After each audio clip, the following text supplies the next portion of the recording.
overall performance, macam mana you nampak untuk pasukan Malaysia dari segi pressing, passing dengan chances?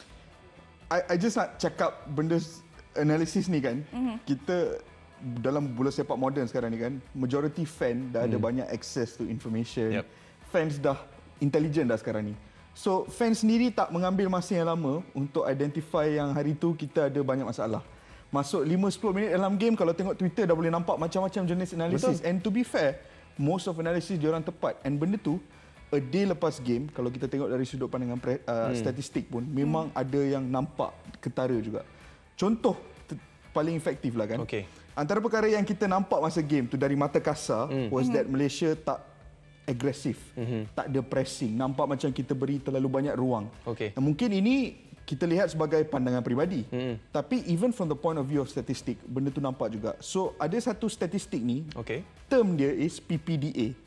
Yang digunakan oleh data companies around the world untuk kira metric pressing lah. PPDA ni definition dia is passes per defensive action. Dalam bahasa Melayu, kalau kita nak translate is jumlah hantaran yang dilakukan oleh pasukan lawan sebelum kita mendapatkan semula kawalan bola melalui interception atau recovery. Intensity tekanan. Yes, betul? Intensity of pressing. So macam kita boleh tengok dekat plasma tu.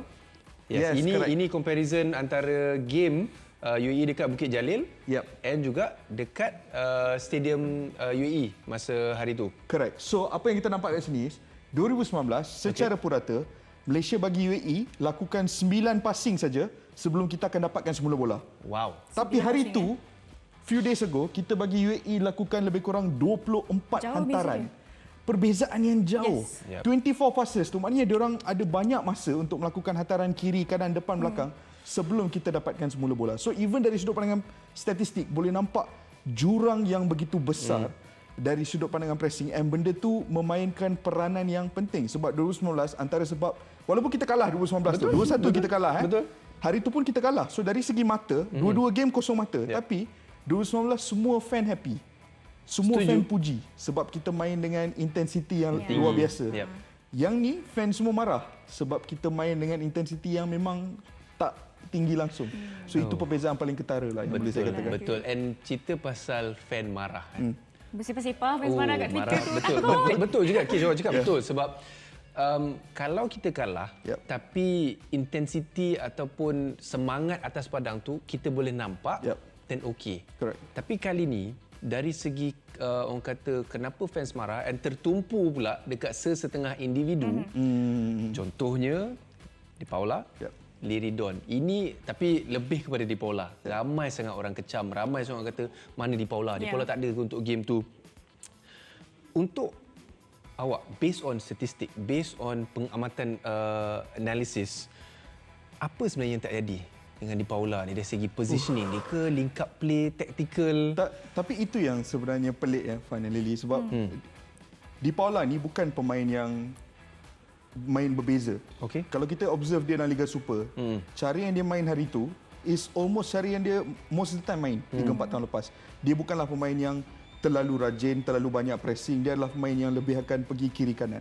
Tapi kita kena berbalik kepada sebab asal kita naturalisasikan dia kan. Kita naturalisasikan Di Paula untuk memberi dimensi yang berbeza kat depan. Betul. Dimensi berbeza tu, kalau kita lihat senarai pemain yang kita ada, striker, apa yang kita tak ada kat depan is kekuatan fizikal and kebolehan memenangi bola di udara untuk jadi seorang pemain yang dominan dalam kotak. So itu adalah antara reasons yang kita naturalisasikan dia kan. Tapi bila kita tengok from stats, benda tu yang tak terjadi sebab hari tu saya tak nak fokus kat percubaan tepat itu memang itu memang ketara. Tapi tengok kat bawah tu. Satu sentuhan bola dalam kotak penalti. Dalam 90 minit, dia hanya sentuh bola sekali. Kalau kita nak juxtapose benda ni dengan Dion Kools sentuh bola 2 kali dalam kotak penalti. And he's a centre back.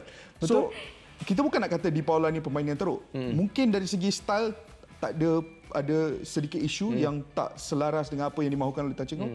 Tapi jelas, berdasarkan sebab-sebab yang kita naturalize dia, benda tu tak terjadi di atas padang sebab dia hilang bola 9 kali, ketepatan hantaran dia 60%, zero percubaan tepat dan hanya satu sentuhan dalam. Benda tu bagi saya problematik lah dari pandangan seorang fan bagi saya benda tu adalah problematik and perlu diselesaikan. Okey, awak cakap satu sentuhan dalam kotak penalti. Untuk seorang striker yang sepatutnya ada dalam kotak penalti with the physical presence yang dia ada, sepatutnya lagi banyak. Tapi nak blame dia seorang sebab tak dapat touch dalam penalty box, mungkin bukan dia. Mungkin dari segi kita punya midfield. Liridon dalam midfield tu. So, adakah masalah dekat midfield ni yang menjadikan Di Paula tak efisien? Maybe. Midfield tu memang nampak tak ada structure hari tu kan. And antara benda ni juga berkait rapat dengan pressing tu tadi. So, kalau kita tengok game lawan Bahrain, kita punya possession lawan Bahrain, tim yang Middle East, yang tim yang lagi power juga, ranking yang lebih tinggi. Tapi kita kawal possession lawan Bahrain. Kita kontrol 50.3% lawan Bahrain. And antara sebab secara peribadi is kita hanya ada Liridon saja naturalisasi dalam game tu. Dalam game tu Di Paula tak ada. Dan untuk menggantikan Di Paula dalam game tu ada Syafiq Ahmad. Syafiq pemain yang cukup berbeza dengan Di Paula dari sudut pandangan dia punya involvement dalam game. Dia akan berlari kiri kanan. Dia akan pressing. Dialah pemain Malaysia dari statistik yang paling banyak pressing hari itu.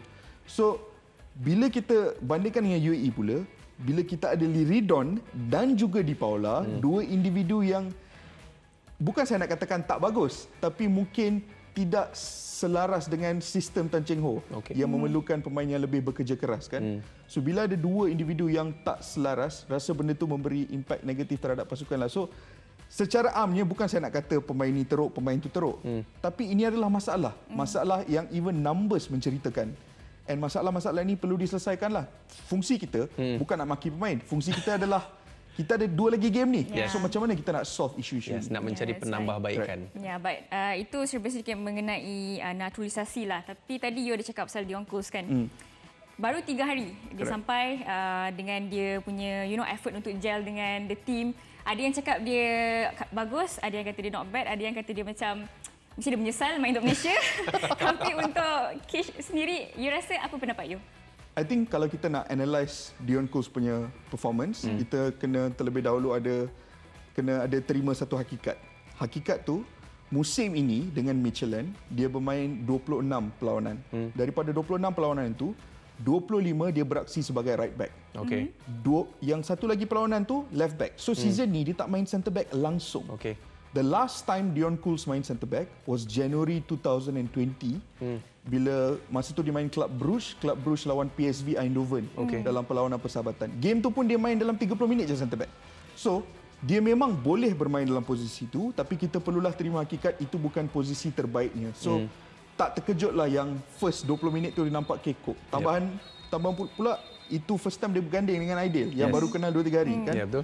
Tapi ada satu benda yang I still nak point out. Despite debut dia, benda ni ada terangkan dalam video match stats yang akan keluar soon lah. Tapi the one basic thing yang boleh point out is walaupun debut, tak ada pemain Malaysia lain yang lakukan lebih banyak ball recovery berbanding dengan Dion Coles. Dion Coles lakukan 11 ball recovery dalam game tu. Tak ada pemain Malaysia lain yang buat lagi banyak ball recovery. So, even though dia debut, ramai yang kata dia goyang sikit, tapi I still think dia menunjukkan kualiti yang baik. Itu baru 3 hari? Itu baru 3 hari. Okey. Selang seminggu lepas ni, Malaysia akan jumpa Vietnam dan lepas tu lawan Thailand. So, untuk dua-dua game ni, nak tak nak kita kena menang. Correct. Untuk at least orang kata cerahkan peluang pergi Piala Asia 2023. Untuk awak lah Kish, prediction untuk lawan Vietnam nanti 12 Jun dan juga lawan Thailand. Rasa macam mana kita? Susah nak buat prediction ni Fan. Sebab benda ni bergantung kepada jenis perubahan yang maybe Tan Cheng Ho lakukan. Sebab saya berpendapat sebagai fan, saya nak lihat kita balik ke pangkal jalan. Balik ke asal style yang digunakan 2018-2019. Kalau itu bermakna maybe kita kena drop naturalized players, I mean do it lah. Pasukan Vietnam, Thailand seperti yang kita tahu tak ada Chanatip, tak ada Theraton Bulmerton, Terasil Dangda, pemain-pemain star dia orang tak ada. And hari itu pun dia orang nampak agak goyang dengan budak-budak muda Indonesia. Vietnam pula ada story yang sama dengan kita. Dia orang pun coach banyak pilih pemain yang tak ada minit permainan di liga sendiri. Daripada tim-tim yang bukan paling top. So dia orang pun ada isu sendiri.